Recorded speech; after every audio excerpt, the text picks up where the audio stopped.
Welcome to Nexus Clinical. Before diving into this lecture, I want to ensure we're all on the same page. This is for general informational purposes only and does not constitute the practice of medicine, nursing, or other professional healthcare services, including the giving of medical advice. No doctor-patient or pharmacist-patient relationship is formed. Using this information and the materials linked to this content is at the user's risk. This is not intended to substitute for professional medical advice, diagnosis, or treatment. Users should not disregard or delay seeking medical advice for any medical condition they have, and they should consult their healthcare professionals for any such conditions. Clinical experts created the references, content, and clinical insight. NotebookLM, a Google AI tool, created the content, which I extensively reviewed before release. Finally, the host states that he takes all conflicts of interest seriously. Currently, there are no conflicts to disclose. For all of his disclosures and the companies he invests in or advises, he directs users to reach out independently, where he keeps an up-to-date and active list of all disclosures. Neuroleptic malignant syndrome is a serious and rare neurological emergency caused by certain medications. Healthcare professionals, especially pharmacists, must have a thorough understanding of this condition because of its potential to be fatal. The syndrome was first identified in the year 1960 and was traditionally associated with antipsychotic medications. However, it is now known that a wider range of drugs that influence dopamine levels can also cause this syndrome. Neuroleptic malignant syndrome is primarily characterized by decreased dopaminergic activity in the central nervous system. This reduction in dopamine function leads to various clinical symptoms.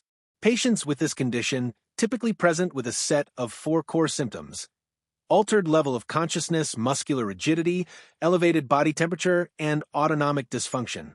The syndrome often develops as a result of medications that block dopamine receptors, specifically D2 receptors, or medications that deplete dopamine levels. It can also occur due to the sudden withdrawal of dopamine-boosting drugs. Pharmacists play a crucial role in identifying the causative agents, understanding the underlying mechanisms, and guiding effective management. Treatment strategies include immediate discontinuation of the offending medication, supportive care to stabilize the patient, and the use of specific pharmacological therapies. These may include dopamine agonists such as bromocriptine or amantadine, and muscle relaxants like dantrolene and benzodiazepines. By the end of this session, you will be able to understand several key aspects of neuroleptic malignant syndrome, a critical drug-induced neurological emergency. You will learn to define this condition, recognize its historical context, and understand how its terminology has evolved over time. You will also be able to explain the core pathophysiology of neuroleptic malignant syndrome, with a focus on the role of decreased dopaminergic activity in the central nervous system and the impact of blocking dopamine D2 receptors or depleting dopamine levels. Furthermore, you will identify the primary agents that cause this syndrome, including both first- and second-generation antipsychotics, as well as other medications that antagonize D2 receptors such as certain antiemetics and antidepressants and dopamine-depleting drugs. You will learn to recognize the classic clinical presentation of neuroleptic malignant syndrome, which includes altered consciousness, muscular rigidity, increased body temperature, and dysfunction of the autonomic nervous system. You will also understand the typical onset and progression of these symptoms. Additionally, you will be able to interpret key laboratory findings that support the diagnosis of neuroleptic malignant syndrome, emphasizing the significance of elevated creatine kinase levels and increased white blood cell counts, while acknowledging that there is no single test that definitively confirms the condition. Furthermore, you will develop skills to differentiate neuroleptic malignant syndrome from other critical conditions such as serotonin syndrome and malignant hyperthermia, based on their distinct clinical features and the medications that commonly cause them. The session will also cover the fundamental principles of managing neuroleptic malignant syndrome. This includes the immediate discontinuation of the offending drugs and the implementation of aggressive supportive care measures, such as controlling body temperature and maintaining fluid and electrolyte balance. You will learn about the mechanisms, dosing considerations, and important factors to consider when using specific pharmacological treatments for neuroleptic malignant syndrome. These treatments include dopamine agonists like bromocriptine and amantadine, dantrolene, and benzodiazepines. The importance of gradually tapering medications such as bromocriptine and dantrolene once symptoms improve will be discussed to prevent the recurrence of the syndrome. Finally, you will explore strategies to prevent neuroleptic malignant syndrome from recurring when reintroducing antipsychotic therapy. These strategies involve delaying the reinitiation of medication, choosing lower-risk agents, and gradually increasing the dose. Understanding the pathophysiology of neuroleptic malignant syndrome is essential for healthcare professionals, especially those in pharmacy education, as it informs both diagnosis and management strategies. Although the precise mechanisms are not yet fully understood, current sources offer a comprehensive overview of the prevailing theories and contributing factors. One prominent theory suggests that neuroleptic malignant syndrome involves decreased dopamine activity in the central nervous system. This hypothesis is supported by various lines of evidence.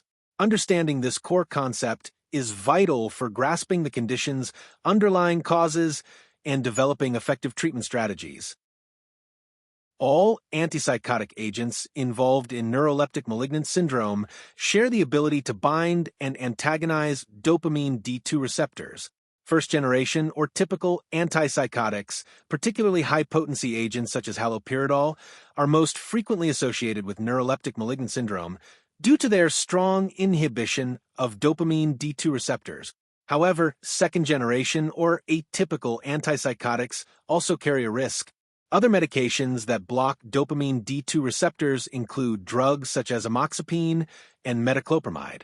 Additionally, medications that deplete dopamine, like reserpine, alpha-methylparatyrosine, and tetrabenazine, have also been reported to induce neuroleptic malignant syndrome. Abrupt discontinuation of dopamine agonists used in the treatment of Parkinson's disease, such as amantadine and levodopa combined with carbidopa, can precipitate a syndrome identical to neuroleptic malignant syndrome. This condition is often referred to as Parkinsonism hyperpyrexia syndrome. Treatment with dopamine agonists, including bromocriptine and amantadine, has been shown to improve the signs and symptoms of neuroleptic malignant syndrome. Conversely, premature withdrawal of these agents can lead to a recurrence of symptoms. Furthermore, a significant reduction in homovanillic acid, a dopamine metabolite, has been observed in the cerebrospinal fluid of some patients with neuroleptic malignant syndrome. The signs and symptoms of neuroleptic malignant syndrome can largely be explained by the blockade of dopamine D2 receptors caused by medication in various regions of the brain and in peripheral sites. Muscle rigidity and Parkinsonian features, such as lead pipe rigidity, result from the blockade of dopamine D2 receptors in the nigrostriatal pathway. This condition is often regarded as an extreme form of extrapyramidal syndrome, which involves movement-related side effects. Hyperthermia or fever is associated with the blockade of dopamine D2 receptors in the thermoregulatory center of the anterior hypothalamus. The fever develops due to increased heat production stemming from muscle rigidity, a reduced ability to dissipate heat, and possibly an elevated temperature set point in the hypothalamus. Altered mental status arises from the antagonism of dopamine receptors in the pathways connecting to the cortex and limbic regions of the brain, which affects cognitive and emotional regulation. Autonomic dysfunction is mediated by the blockade of D2 receptors on peripheral sympathetic nerves and in vascular smooth muscle cells. This dysfunction can manifest as rapid heart rate, fluctuations in blood pressure such as hypertension or hypotension, excessive sweating, pale skin, rapid breathing, and loss of bladder control. The delayed onset of neuroleptic malignant syndrome suggests factors beyond acute drug effects. Exposure to antipsychotic agents can lead to supersensitivity at both presynaptic and postsynaptic dopamine receptors. Presynaptic D2 autoreceptors, which normally diminish dopamine release, become more sensitive, resulting in decreased dopamine output and contributing to dopaminergic hypoactivity. When this presynaptic downregulation is coupled with postsynaptic depolarization blockade, especially with rapidly escalating doses, marked dopaminergic hypoactivity occurs, increasing the risk of neuroleptic malignant syndrome. While reduced dopaminergic activity is considered central to the condition, other mechanisms are also believed to contribute. One such mechanism involves iron levels. Patients with neuroleptic malignant syndrome often have low serum iron, which may decrease dopamine receptor expression in the brain. However, it remains unclear whether low iron causes the syndrome, results from it, or simply reflects a general acute phase response. Various neurotransmitter systems may also play a role. Neuroleptic medications can influence chemicals such as gamma-aminobutyric acid, acetylcholine, norepinephrine, serotonin, glutamate, aspartate, and various neuropeptides and prostaglandins. An imbalance between dopamine activity and these other systems could mediate the symptoms observed in neuroleptic malignant syndrome.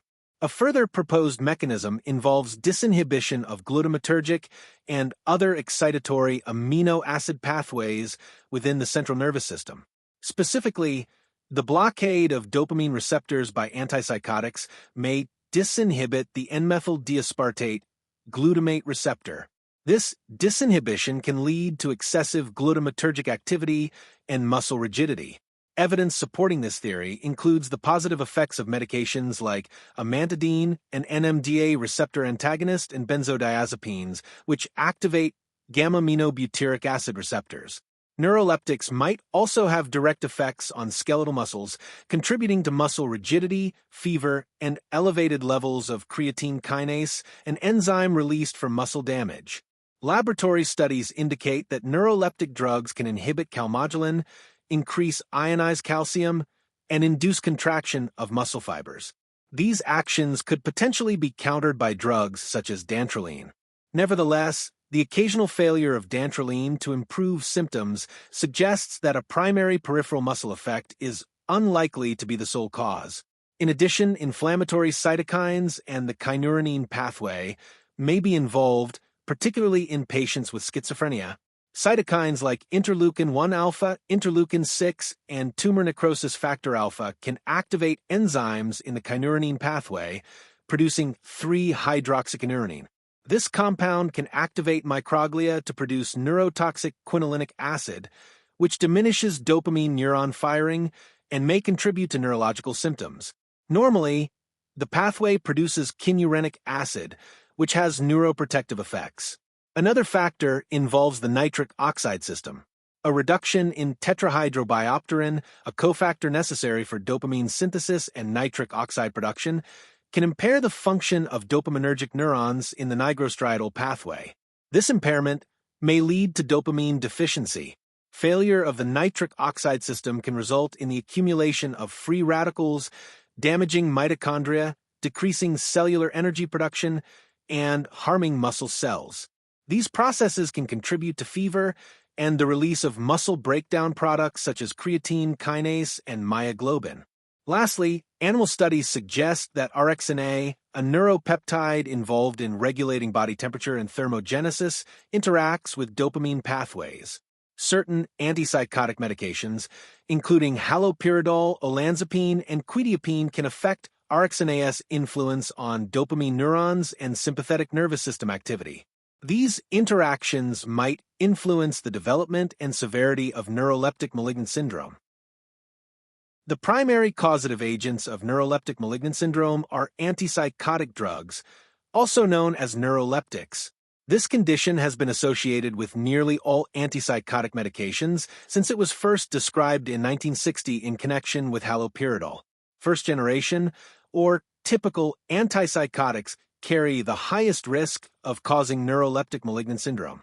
About half of all reported cases are linked to haloperidol, primarily due to its high potency in blocking dopamine D2 receptors. These first-generation antipsychotics include several classes of drugs. Butyrophines, such as droperidol and haloperidol, are one class. Dihydroindolones, including molindone, constitute another. Diphenylbutylpyridines, such as pymazide, are also among these agents. Phenothiazines, which include chlorpromazine, promethazine, flufenazine, perfenazine, prochlorperazine, trifluoperazine, and mesoridazine, are another group. Finally, thioxanthines such as chlorprethixine, clopenthixol, flupenthixol, thiothixine, and zuclopenthixol are also classified as typical antipsychotics. Second-generation antipsychotics, also known as atypical antipsychotics, generally carry a lower risk of adverse effects. However, they can still cause neuroleptic malignant syndrome, sometimes with less pronounced rigidity. Among these agents, clozapine and quetiapine are noted to have the lowest risk. Examples of atypical antipsychotics include aripiprazole, raclopride, rimoxapride, sulpiride, sultopride, ziprasidone, risperidone, paliperidone, acenapine, olanzapine, and loxapine. Additionally, there are long-acting injectable forms of neuroleptics, known as depot preparations. These include medications such as haloperidol decanoate, risperidone, flufenazine decanoate, and flufenazine enanthate. These depot formulations are recognized as risk factors for neuroleptic malignant syndrome. Neuroleptic malignant syndrome can be triggered by medications that are not antipsychotics but still affect central dopamine pathways. Drugs that block D2 dopamine receptors in the central nervous system can precipitate this syndrome.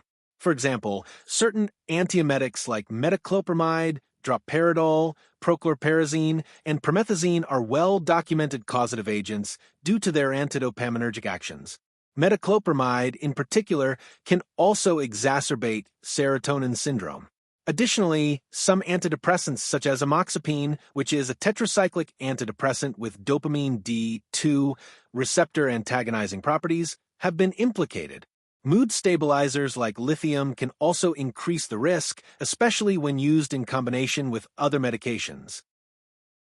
Medications that deplete dopamine stores in the brain can induce neuroleptic malignant syndrome. These include drugs such as alpha-methylparatyrosine, reserpine, and tetrabenazine. Additionally, abruptly stopping medications that stimulate dopamine receptors, especially in patients with Parkinson's disease, can lead to a similar syndrome known as Parkinsonism hyperpyrexia syndrome.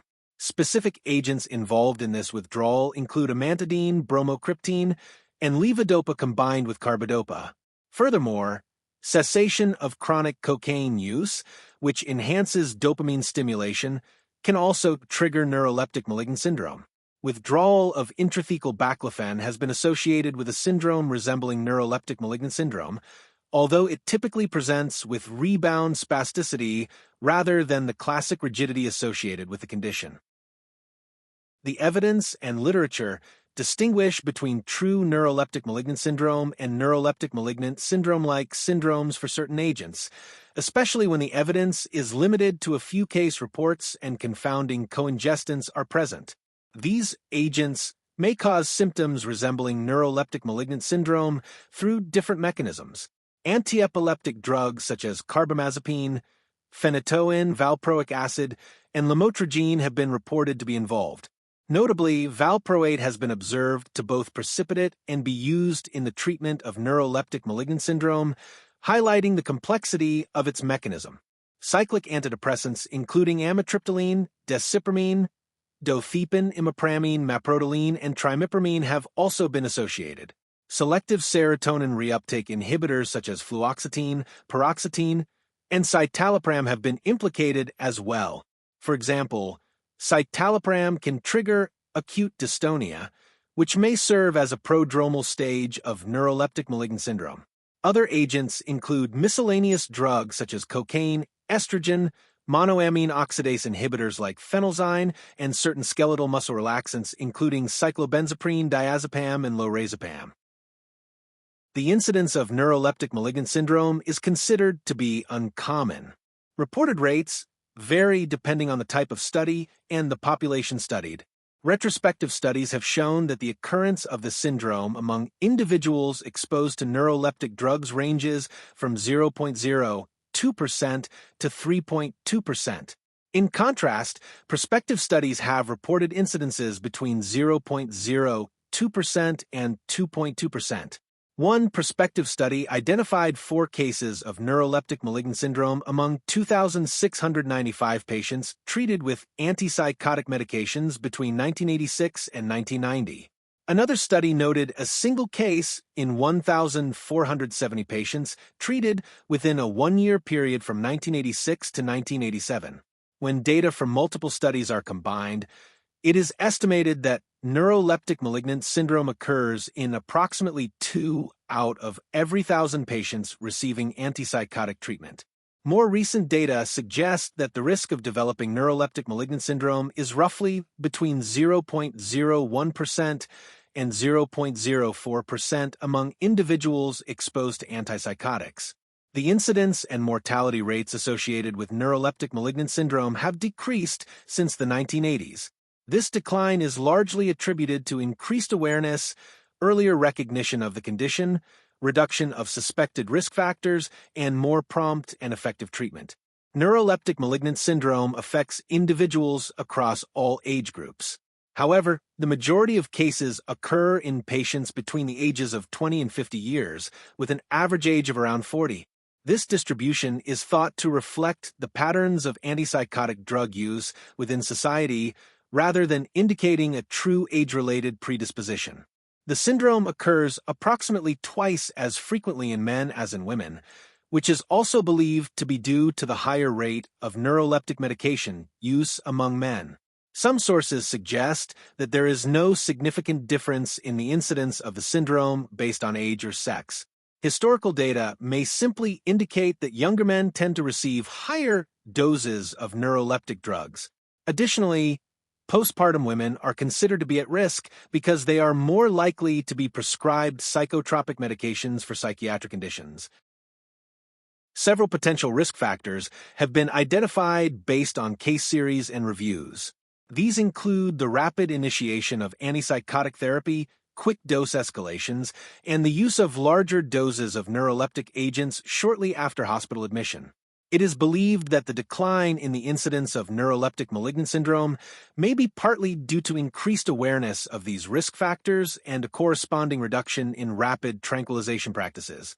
The use of high-potency antipsychotics and depot preparations has also been associated with increased risk. Most reported cases involve high-potency agents such as haloperidol, implicated in 57% of cases, and fluphenazine, involved in 16%. While atypical antipsychotics can also cause neuroleptic malignant syndrome, their incidence appears to be lower. First-generation antipsychotics carry the highest risk, with approximately half of all reported cases linked to haloperidol. Other risk factors include dehydration, severe agitation or catatonia, the need for restraints or seclusion, and pre-existing conditions such as organic brain disease, mental retardation, or affective disorders. A history of electroconvulsive therapy may also be relevant, as well as a prior history of neuroleptic malignant syndrome, which significantly increases the risk of recurrence when antipsychotic therapy is restarted. This risk is especially high with high-potency and long-acting medications. Additional factors include poorly controlled extrapyramidal syndromes, the concurrent use of medications that predispose to neuroleptic malignant syndrome, such as lithium anticholinergic agents, and medications used to treat Parkinson's disease and low serum iron levels, which are common in patients with the syndrome and may lead to decreased dopamine receptor expression in the brain. The use of multiple antidopaminergic agents, such as antiemetics combined with antipsychotics, as well as drug interactions that elevate antipsychotic drug levels, are also important considerations. Finally, patients with Parkinson's disease or Lewy body dementia are at increased risk. Neuroleptic malignant syndrome is primarily characterized by a decrease in dopamine activity within the brain, stemming from a deficiency in D2 dopamine receptor signaling. This deficiency manifests through a classic set of symptoms known as the tetrad, although not all 4 symptoms are present in every case due to the syndrome's heterogeneous nature and wide spectrum of severity. One of the key features is altered consciousness, which can range from mild inattentiveness to severe states such as catatonia, stupor, or coma. Patients may appear dazed and unresponsive.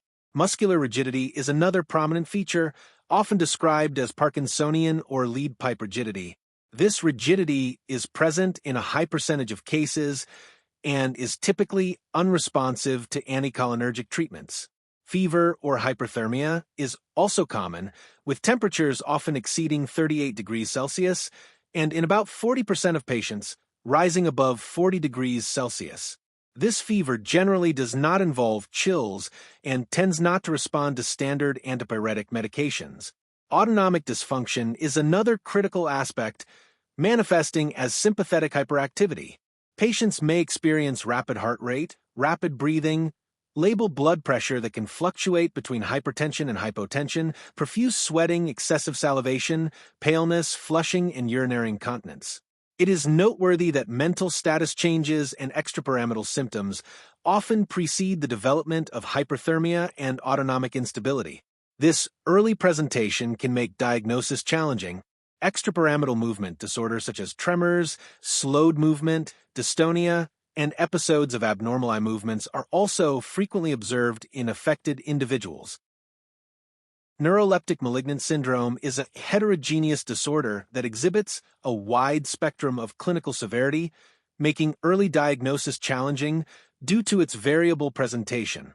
A general pattern, however, can be observed. Typically, the syndrome develops during the first 1 to 2 weeks after starting a medication, increasing the dose, or switching to a different antipsychotic drug. Although the timing is highly variable, the median interval from drug exposure to symptom onset is approximately 4 days.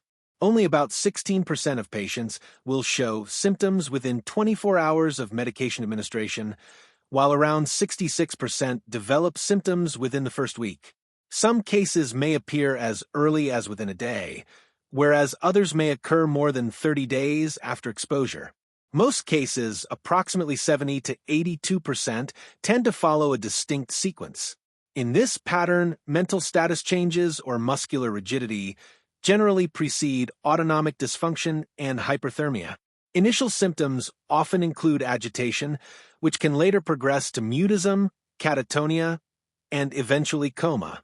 Extrapyramidal symptoms and altered mental status are commonly observed before the onset of hyperthermia and autonomic instability.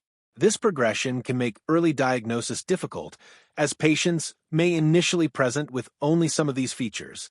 Once symptoms emerge, they usually progress rapidly. The classical clinical features tend to manifest within 2 to 3 days. The syndrome, or any of its components, often peaks in intensity on the second or third day after onset. Notably, hyperthermia or fever can have a delayed onset, appearing more than 24 hours after the initial symptoms. This delayed presentation can sometimes lead to diagnostic confusion. The duration of neuroleptic malignant syndrome varies and is influenced by the type of medication involved. Generally, once the offending neuroleptic medications are discontinued, the signs and symptoms tend to resolve within 1 to 61 days. The median duration of illness is approximately 9 days, with recovery typically occurring between 7 and 11 days. In cases where patients have received intramuscular depot preparations, the clinical course tends to be nearly twice as long. The average duration of neuroleptic malignant syndrome for patients on non-depot neuroleptics is around 13 days, whereas for those on depot agents, it extends to approximately 26 days. This extended duration is due to the prolonged release of long-acting injectable medications, which can take up to 60 days for blood levels to become undetectable. In contrast, oral antipsychotic medications usually reach low serum levels within 3 to 5 days. Treatment can also influence how long the syndrome lasts. Retrospective data indicate that specific treatments may affect resolution times. For example, treatment with the medication bromocriptine was associated with an average response time to clinical improvement of about 1 day, while dantrolene had an average response time of approximately 1.7 days. In comparison, supportive care alone resulted in a mean improvement time of about 6.8 days. The total time to complete resolution was around 9 days for those treated with dantrolene, about 9.8 days for those on bromocriptine, and approximately 15.8 days with supportive care alone. However, some studies suggest the illness can be more prolonged with bromocriptine or dantrolene, possibly due to underlying patient comorbidities. Most adult patients recover completely without lasting neurological damage. Nonetheless, rare cases have been documented where neuroleptic malignant syndrome persists for months, leaving residual symptoms such as catatonia and motor abnormalities. Identifying neuroleptic malignant syndrome is a crucial skill for healthcare professionals, requiring sharp clinical observation and a thorough understanding of its complex underlying causes. In the context of pharmacy education, it's essential to recognize that neuroleptic malignant syndrome is a rare, but potentially life-threatening complication, mainly linked to antipsychotic medication, though other dopamine-blocking medications or stopping dopamine-stimulating medications can also trigger it. The diagnosis of neuroleptic malignant syndrome is primarily clinical. It depends on a thorough patient history, keen physical examinations, and a high suspicion for the condition, as there are no definitive laboratory tests available to confirm it. This syndrome is considered a heterogeneous disorder with a wide range of severity, which makes early diagnosis particularly challenging. Neuroleptic malignant syndrome is traditionally characterized by a set of 4 main symptoms: altered mental status, muscular rigidity, increased body temperature, and autonomic dysfunction. The progression of symptoms usually follows a pattern where changes in mental status or muscle rigidity tend to appear before autonomic dysfunction and hyperthermia in most cases. The onset of symptoms can vary significantly. Most cases tend to occur within 1 to 2 weeks after starting a new medication, increasing the dosage, or switching to a different drug. However, symptoms can also develop within hours or more than 30 days after initiating treatment. The duration of the illness is variable as well, and is influenced by the type of medication used, with depot preparations often leading to a longer course. Ultimately, the course of the syndrome depends on both the nature of the medication and the timeliness of the intervention. Historically, diagnostic criteria for neuroleptic malignant syndrome have been inconsistent, leading to variations in reported incidence rates. The American Psychiatric Association's Diagnostic and Statistical Manual, 4th edition, provided specific criteria that required the presence of muscle rigidity and fever associated with neuroleptic medication use, in addition to at least 2 other features such as altered consciousness, rapid heartbeat, or elevated levels of creatine phosphokinase. However, the latest editions, the 5th edition and its text revision, have shifted away from formal diagnostic criteria for this condition. Instead, they describe its common features, reflecting an understanding that a simple, clear-cut definition does not exist. Despite this change, some expert groups have developed consensus-based criteria. For example, Guerrera and colleagues include exposure to a dopamine antagonist or withdrawal from a dopamine agonist within 72 hours, along with hyperthermia, muscle rigidity, mental status alterations, significantly elevated creatine kinase levels, nervous system lability, hypermetabolism, and the exclusion of other potential causes. Clinicians typically require recent exposure to a dopamine antagonist or withdrawal from an agonist combined with fever and muscle rigidity to make a diagnosis. The concept of flexible criteria is encouraged to promote earlier recognition and reduce morbidity, as rigid adherence to traditional features may delay crucial treatment.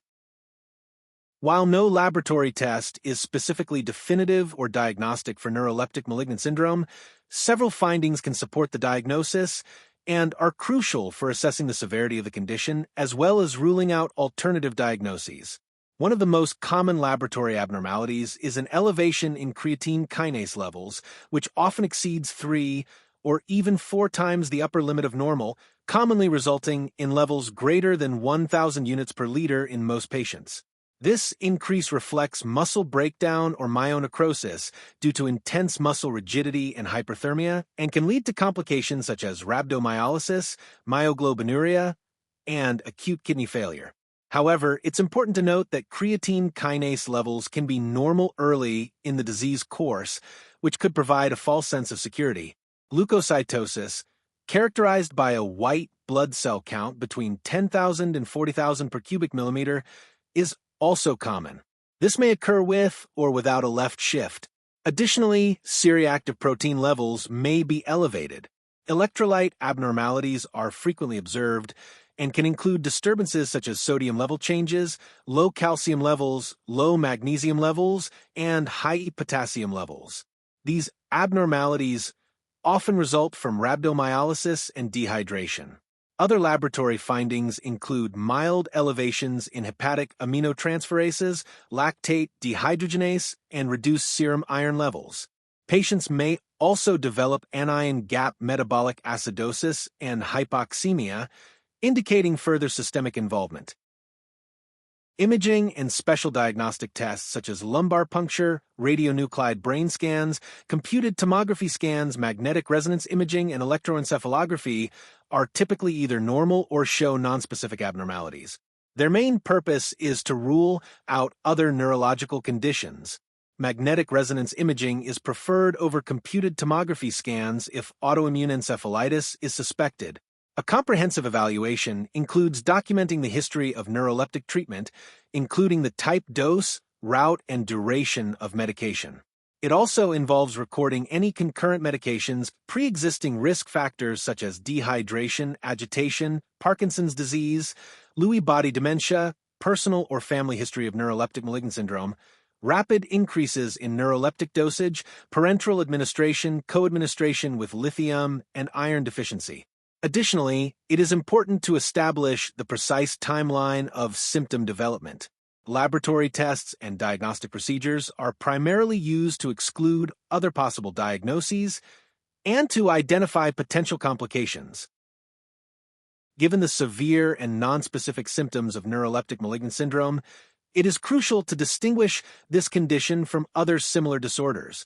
One of the primary differential diagnoses is serotonin syndrome, which is a common challenge in clinical settings. Both neuroleptic malignant syndrome and serotonin syndrome can present with altered mental status, autonomic instability, high fever, and increased muscle tone. However, serotonin syndrome is often characterized by hyperreflexia, clonus, muscle twitching, and shivering. Gastrointestinal symptoms such as nausea, vomiting, and diarrhea are also commonly observed in serotonin syndrome. Conversely, neuroleptic malignant syndrome typically manifests with lead pipe rigidity and normal or diminished reflex responses.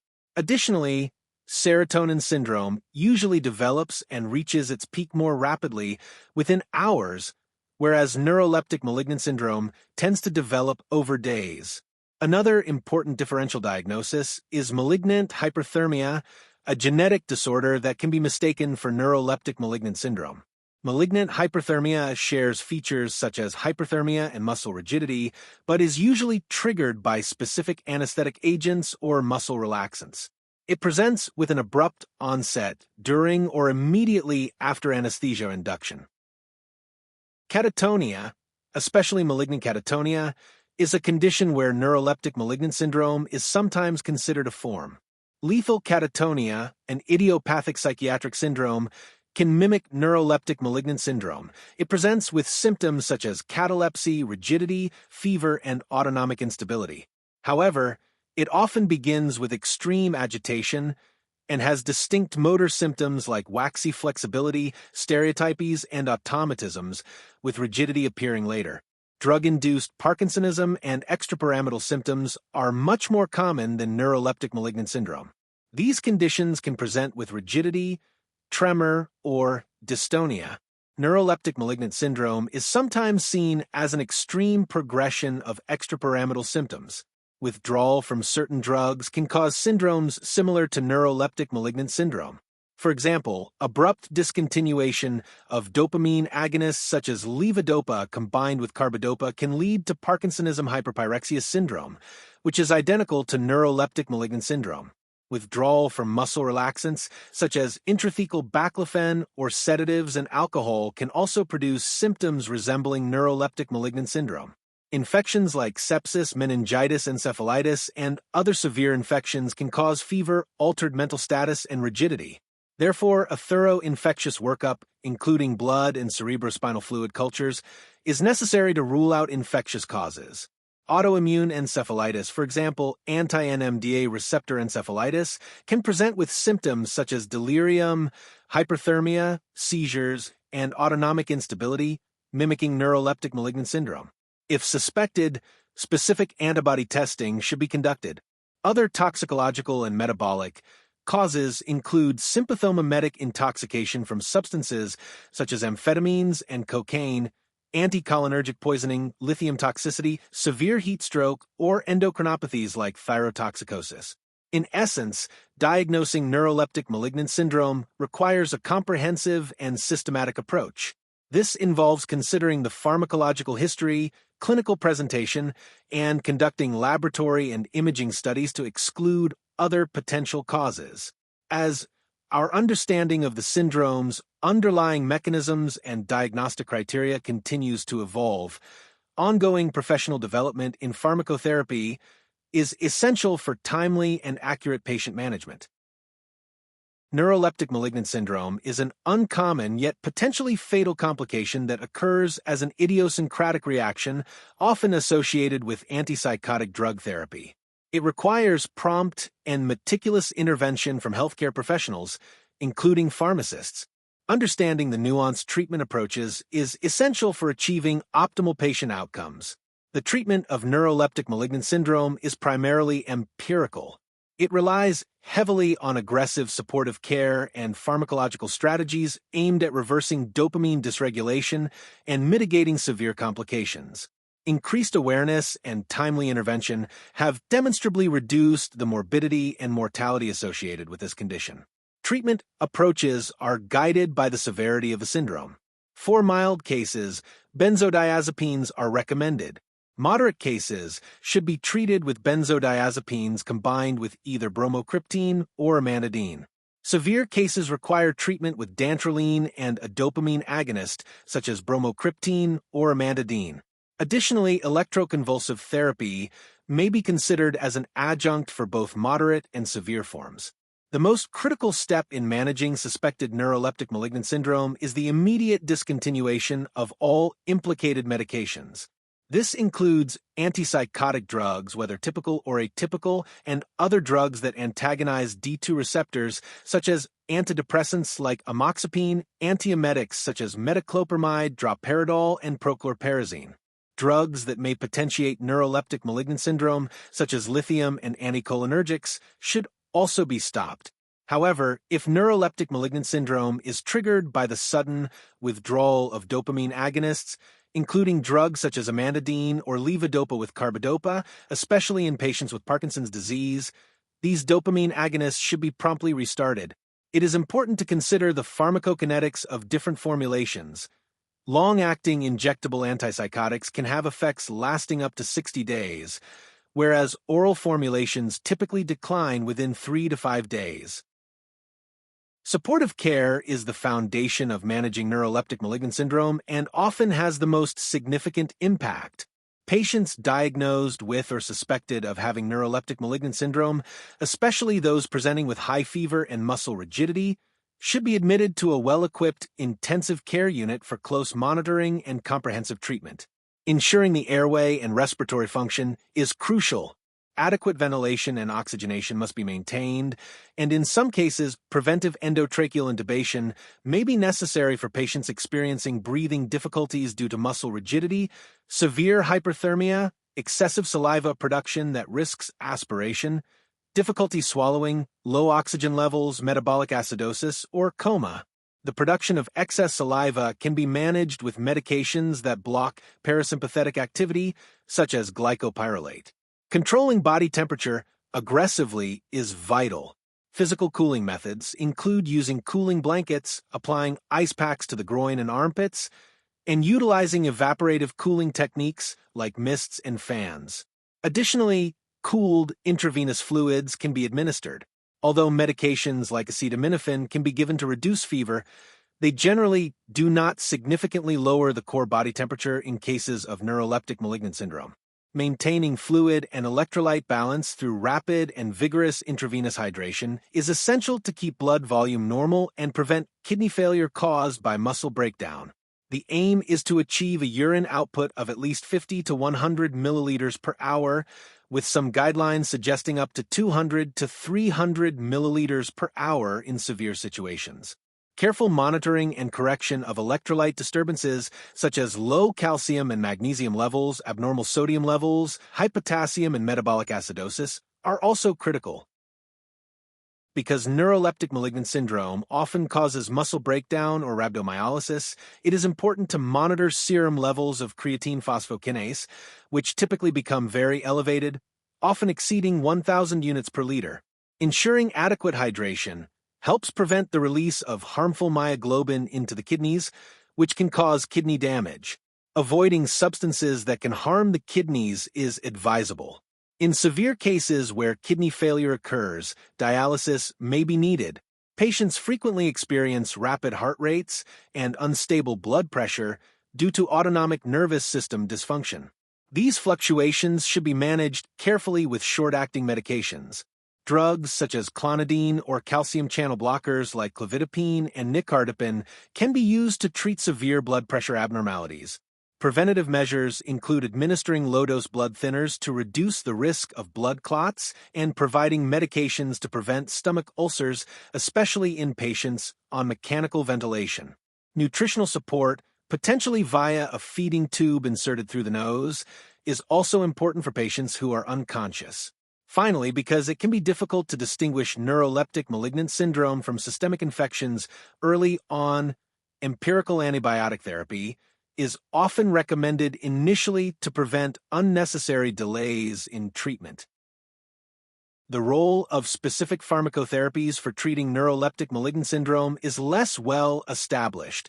Most of the available evidence is based on anecdotal reports and retrospective analyses rather than rigorous controlled trials, primarily because of the low incidence of the syndrome. No single therapy has been proven to be universally effective or clearly superior to supportive care alone. Nonetheless, these medications are frequently used based on their presumed mechanisms of action and reports of efficacy in case studies. Bromocriptine is one such medication. It acts as a direct dopamine D2 receptor agonist.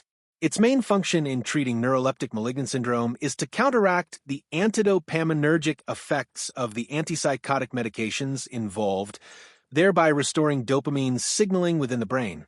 This restoration helps alleviate the core symptoms of the syndrome, which are believed to result from a dopamine deficiency in critical areas such as the striatum and hypothalamus. The typical initial oral dose of bromocriptine ranges from 2.5 to 10 milligrams, administered 3 to 4 times daily. Doses can be increased gradually, with some protocols reaching up to 20 milligrams 4 times a day. The maximum daily dose is usually around 40 milligrams, which might be administered as 10 milligrams every 6 hours.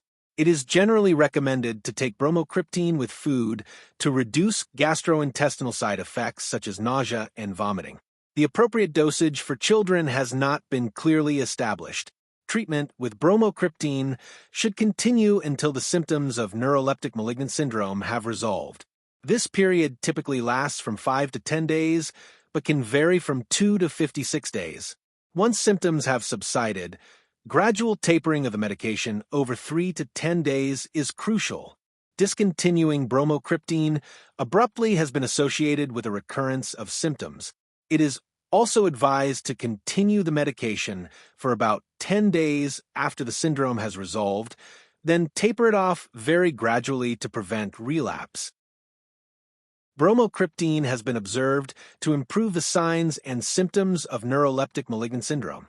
In a review of 536 cases of this syndrome, bromocriptine was administered alone to 42 patients, and it was reported to be effective in 88% of these cases.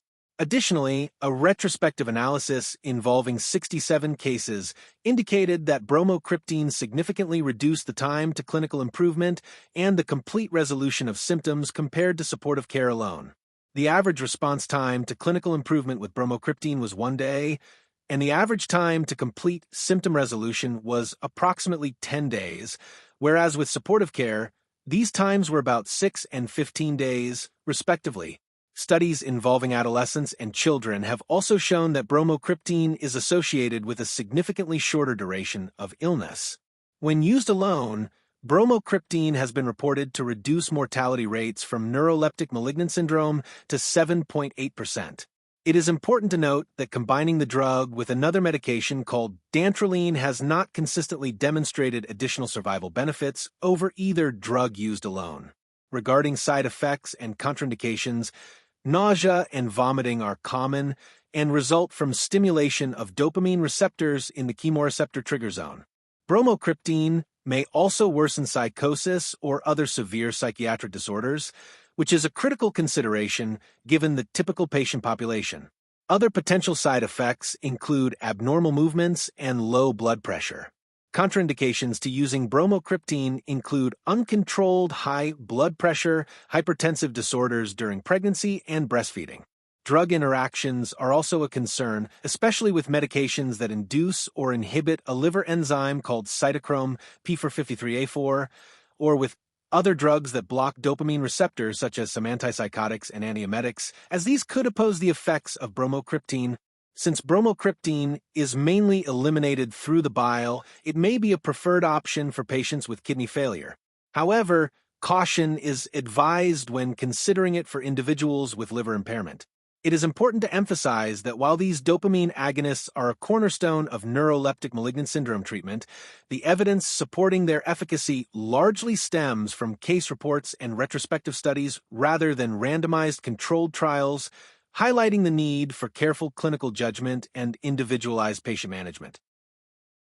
Bromocriptine is one of several dopamine agonists used for the treatment of neuroleptic malignant syndrome. Others include amantadine and levodopa combined with carbidopa.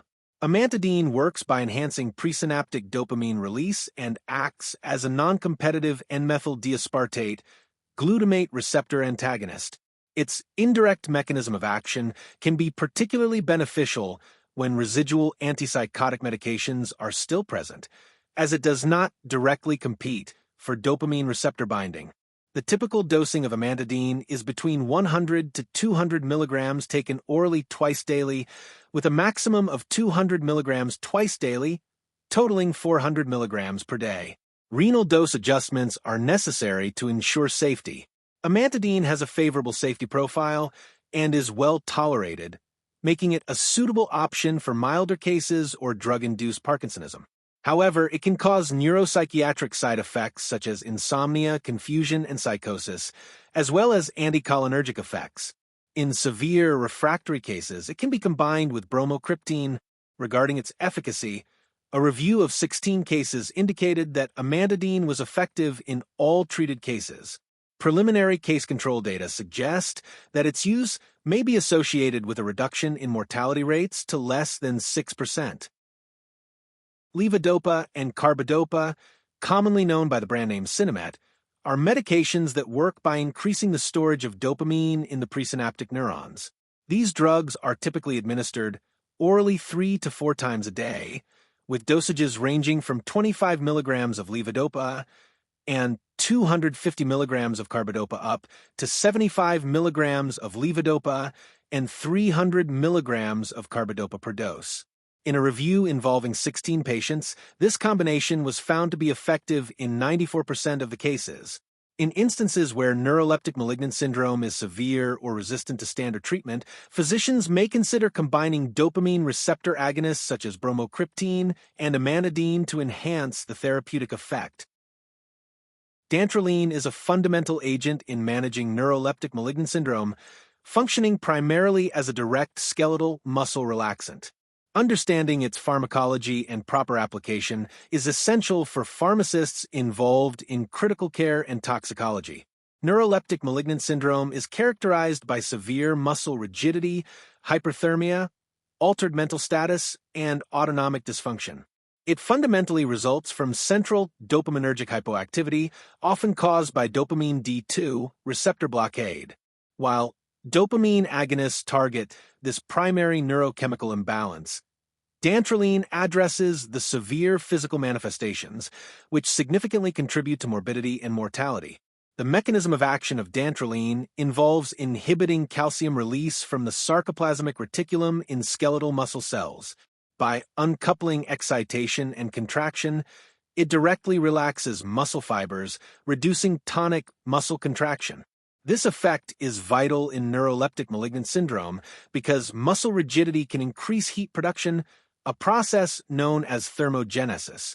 Additionally, increased serum creatine phosphokinase levels occur due to muscle breakdown, leading to complications such as rhabdomyolysis and acute kidney failure. By mitigating these effects, dantrolene helps decrease hyperthermia and the release of creatine phosphokinase. It is also capable of crossing the blood-brain barrier and can cause sedation. Regarding dosing and administration, the typical initial dose for neuroleptic malignant syndrome is between 1 and 2.5 milligrams per kilogram, administered every 6 hours. Doses can be adjusted with careful titration, with the maximum safe daily dose reaching up to 10 milligrams per kilogram. Dantrolene may be given orally or through intravenous infusion. Treatment duration generally continues until the signs and symptoms of the syndrome resolve, which usually occurs after 5 to 10 days of therapy. Once improvement is observed, it is important to gradually taper the medication over 3 to 10 days to prevent a recurrence of symptoms. Dantrolene is primarily used to treat hyperthermia and rigidity associated with neuroleptic malignant syndrome. It is especially beneficial for refractory rigidity, particularly in patients who are intubated, making oral administration difficult. In a review of 534 cases of neuroleptic malignant syndrome, dantrolene alone was reported to be effective in 84% of 44 patients. Additionally, a retrospective analysis showed that dantrolene reduced the average time to complete symptom resolution to 9 days, compared to 15.8 days with supportive care alone. However, it is important to note that dantrolene does not address the underlying neurotransmitter abnormalities involved in neuroleptic malignant syndrome. Therefore, it should not be used as the sole treatment, but rather alongside medications such as bromocriptine or amantadine, which are dopamine agonists. The combination of dantrolene with bromocriptine has not consistently demonstrated additional survival benefits over using either drug alone. In severe cases, rapid reduction of muscle rigidity and high body temperature is critical to prevent complications that can lead to death from neuroleptic malignant syndrome. Dantrolene plays a role in achieving this goal. Healthcare professionals, including pharmacists, should be aware of the adverse effects and contraindications associated with dantrolene. Common side effects include muscle weakness, lethargy, nausea, vomiting, diarrhea, and urinary incontinence. Prolonged weakness may occur with extended use. Serious side effects such as liver toxicity and seizures may occur with doses exceeding 10 milligrams per kilogram per day or with treatment lasting more than 60 days. Liver function tests should be regularly monitored. Contraindications for using dantrolene include liver dysfunction due to its prolonged activity and potential to cause severe liver injury, as well as pre-existing conditions such as myasthenia gravis and borderline respiratory muscle weakness. Drug interactions are also significant. Calcium channel blockers that are not dihydropyridine derivatives, such as verapamil and diltiazem, are strongly contraindicated because they increase the risk of cardiovascular collapse and severe elevations in potassium levels. Central nervous system depressants can enhance sedation effects. Muscle relaxants may increase the risk of prolonged muscle weakness and enhance blockade. Benzodiazepines such as lorazepam and diazepam are important in managing neuroleptic malignant syndrome and serotonin syndrome. Their use is primarily due to their ability to decrease agitation, promote muscle relaxation, and inhibit glutamatergic neurotransmission. These medications are considered a crucial part of supportive care and are often among the first pharmacological treatments employed. The mechanism of action of benzodiazepines involves their role as gamma-aminobutyric acid receptors agonists. By activating these receptors, they inhibit glutamatergic neurotransmission, which helps reduce neuromuscular agitation and facilitates muscle relaxation. This mechanism is especially beneficial in neuroleptic malignant syndrome, where disinhibition of glutamatergic pathways is believed to contribute to muscle rigidity. For dosing and administration, initial intravenous doses for treating neuroleptic malignant syndrome are typically around 0.1 to 0.2 milligrams per kilogram of body weight for diazepam. For lorazepam, the initial dose is approximately 0.05 to 0.1 milligrams per kilogram. These doses can be repeated every 10 to 30 minutes until the patient exhibits the desired clinical response or until central nervous system or respiratory depression occurs. A common dosing regimen for lorazepam is roughly 2 milligrams administered intravenously every 8 hours. Benzodiazepines are extensively used in the supportive care of patients suffering from neuroleptic malignant syndrome and malignant catatonia. Their benefits include controlling agitation, promoting muscle relaxation, reducing psychomotor agitation, and muscular rigidity. When administered early in the illness, they can halt the progression to the fulminant hyperthermic syndrome and facilitate faster recovery from neuroleptic malignant syndrome. In a retrospective study involving 16 patients with neuroleptic malignant syndrome, clinical improvements were observed within 24 to 72 hours of initiating benzodiazepine therapy, such as lorazepam. These outcomes compared favorably with other pharmacological treatments and supportive care alone. For mild cases of neuroleptic malignant syndrome, benzodiazepines are often recommended as the initial treatment. In moderate cases, they are used alongside dopamine agonists like bromocriptine or amantadine. Even in severe cases, some clinical guidelines advocate for the use of benzodiazepines together with dantrolene and dopamine agonists. Benzodiazepines also play a significant role in the management of serotonin syndrome, particularly in moderate cases. They are primarily used to treat symptoms such as agitation, rapid heartbeat, and high blood pressure. Additionally, they help address the increased neuromuscular tone and autonomic instability characteristic of this condition. While generally considered beneficial, healthcare professionals should be aware of potential side effects associated with benzodiazepine use. These include the risk of developing delirium, which can be minimized by administering moderate doses. Monitoring for central nervous system depression or respiratory depression is especially important in critically ill patients receiving repeated intravenous doses. Within the broader context of muscle relaxants used for neuroleptic malignant syndrome and serotonin syndrome, benzodiazepines occupy a unique position. Unlike direct-acting muscle relaxants such as dantrolene, which primarily target muscle rigidity and hyperthermia by disrupting excitation-contraction coupling in skeletal muscle, benzodiazepines offer a dual benefit. They manage both muscle rigidity and altered mental status, effects achieved through their influence on gamma-aminobutyric acid and glutamate neurotransmitter systems. Unlike dantrolene, which does not address underlying neurotransmitter abnormalities, benzodiazepines inhibit glutamatergic neurotransmission, thereby potentially addressing a component of the underlying pathophysiology of neuroleptic malignant syndrome. They can be used alone in milder cases or as adjunct therapy alongside dopamine agonists or dantrolene in more severe presentations. For example, intravenous benzodiazepines are often part of the first-line approach to managing rigidity and fever associated with neuroleptic malignant syndrome, combined with antipyretics and cooling measures. In cases where rigidity is refractory and the patient is intubated, intravenous dantrolene may be employed to control rigidity while awaiting the effects of oral bromocriptine or amantadine.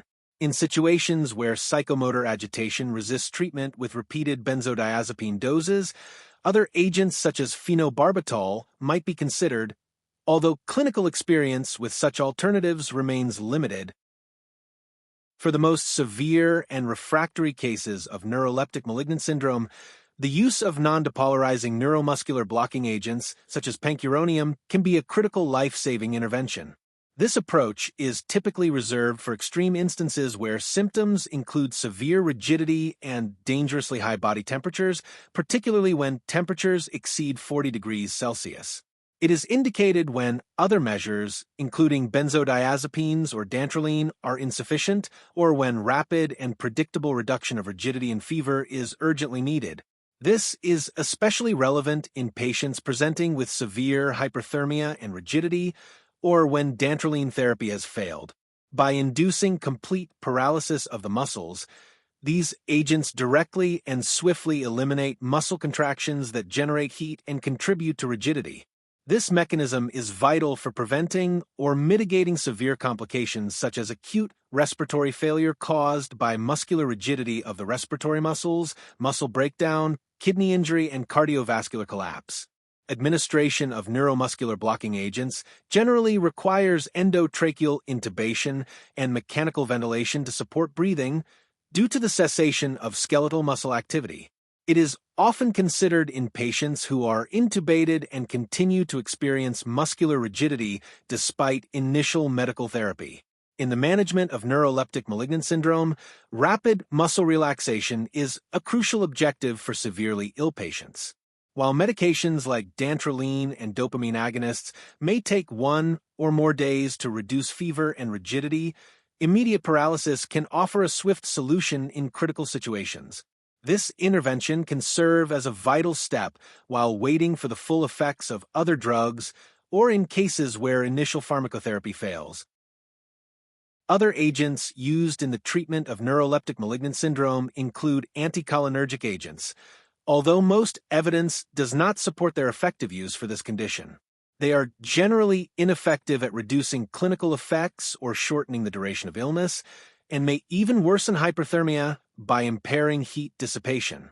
However, a retrospective review involving children and adolescents suggested an association with a shorter illness duration.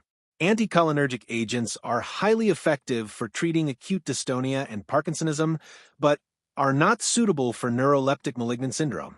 Dexmedetomidine is a selective, short-acting alpha-2 adrenergic agonist that can be used to manage agitation and delirium. It provides sedative, hypnotic, and anxiolytic effects while avoiding the reintroduction of antipsychotic medications. In cases of severe hemodynamic instability characterized by rapid heart rate, fluctuating blood pressure, or low blood pressure, short-acting medications such as clonidine, which is an alpha-1 adrenoceptor agonist, or calcium channel blockers like clozapine and nicardipine, may be used cautiously. Ketamine is listed in treatment algorithms for agitation. Valproate may be considered a reasonable treatment option for hyperactive delirium associated with neuroleptic malignant syndrome, although some case reports have raised concerns about its potential role in promoting the syndrome. Conversely, valproate has been reported to provoke neuroleptic malignant syndrome, but has also been used in its treatment. Electroconvulsive therapy has demonstrated effectiveness in treating neuroleptic malignant syndrome, especially in patients who do not respond to standard pharmacological treatments or present with severe, persistent catatonia. The therapeutic benefits are believed to arise from increased dopamine turnover and enhanced receptor sensitivity to dopamine in the brain following electroconvulsive therapy. The challenge in treating neuroleptic malignant syndrome stems from a lack of high-quality evidence. Due to the infrequent occurrence of the syndrome, large-scale controlled trials are difficult to conduct. Consequently, treatment guidelines rely heavily on retrospective data and expert consensus. Patients with a history of neuroleptic malignant syndrome face a significantly increased risk of recurrence, with an overall rate of approximately 30%. When re-challenged with high-potency or depot antipsychotic agents, this risk can rise to as high as 48%. If antipsychotic therapy becomes medically necessary after an episode of neuroleptic malignant syndrome, it is advisable to delay reintroducing treatment for at least 2 weeks or longer. This delay allows all residual symptoms, especially extrapyramidal symptoms, to fully resolve. When selecting medication, healthcare providers should opt for low-potency or atypical antipsychotic agents such as clozapine, which are associated with a lower risk of severe or fatal recurrence. Dosing strategies should include initiating therapy at the lowest possible dose and gradually increasing it while carefully monitoring the patient's response. efforts to minimize predisposing risk factors, such as patient agitation and dehydration, should be made both before and during the reintroduction of therapy. It is recommended to avoid using lithium concurrently, as it has been implicated in the relapse of neuroleptic malignant syndrome even when used alone. Educating patients about maintaining adequate hydration, monitoring body temperature, and recognizing early signs of relapse is essential. Lastly, healthcare providers must document neuroleptic malignant syndrome as a serious adverse drug reaction in the patient's medical record. Recovery times for neuroleptic malignant syndrome typically range from 7 to 11 days, although the duration can extend to around 4 weeks, especially if long-acting antipsychotics are involved. The mortality rate has significantly decreased over the years, from 17 to 28% before 1986 to a more recent range of 0 to 11.6% or 4.7% at 30 days to 15.1% at 1 year. Fatal outcomes are usually due to severe complications such as respiratory failure, e.g. aspiration pneumonia, hypoventilation, cardiovascular collapse, myoglobinuric renal failure, arrhythmias, thromboembolism, and disseminated intravascular coagulation. 5 to 7, 31, 366.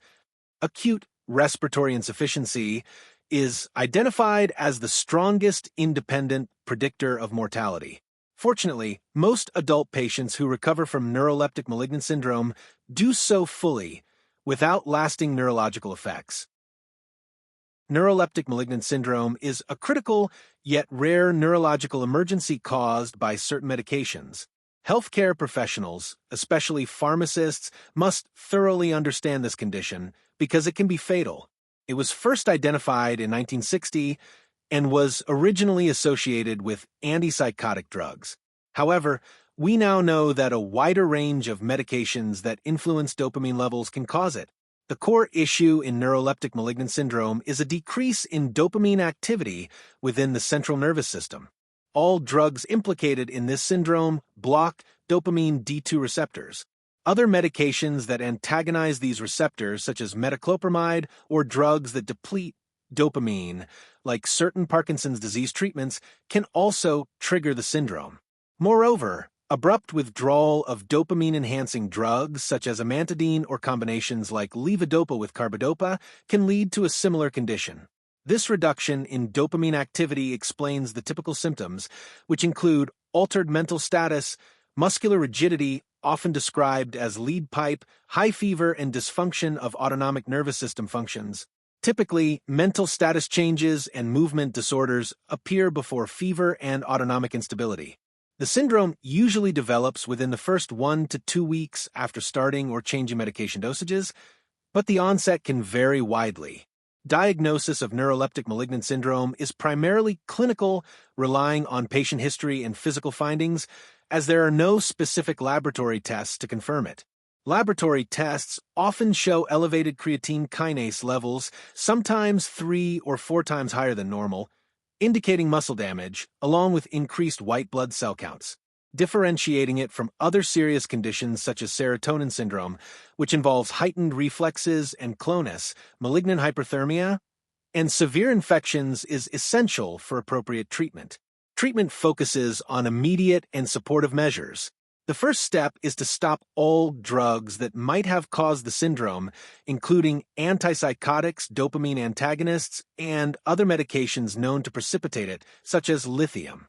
If the syndrome results from withdrawal of dopamine-enhancing drugs, these should be restarted promptly.